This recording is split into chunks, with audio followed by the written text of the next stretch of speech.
গ্রাম ছাড়া ওই রাঙা মাটির পথ আমার মন ভুলাই রে।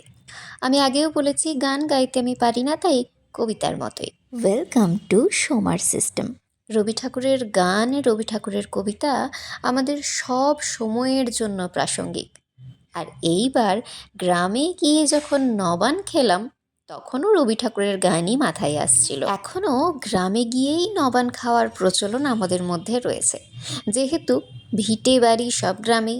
চলে গেছিলাম সবাই মিলে নবান খেতে, আর সেখানে গিয়ে গ্রাম্য মজা তাড়িয়ে তাড়িয়ে উপভোগ করেছি।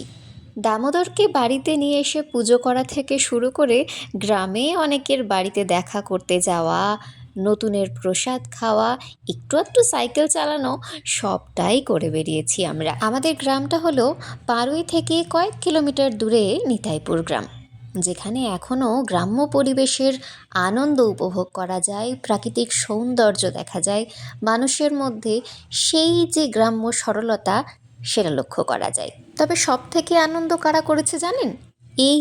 এই দুটো বাচ্চা। তারা সারা দিন দৌড়ে বেরিয়েছে, সারা দিনটা আনন্দ করেছে, প্রচুর ধুলো মেখেছে, খড় নিয়ে দৌড়ে বেড়ানো, প্রচুর আনন্দ।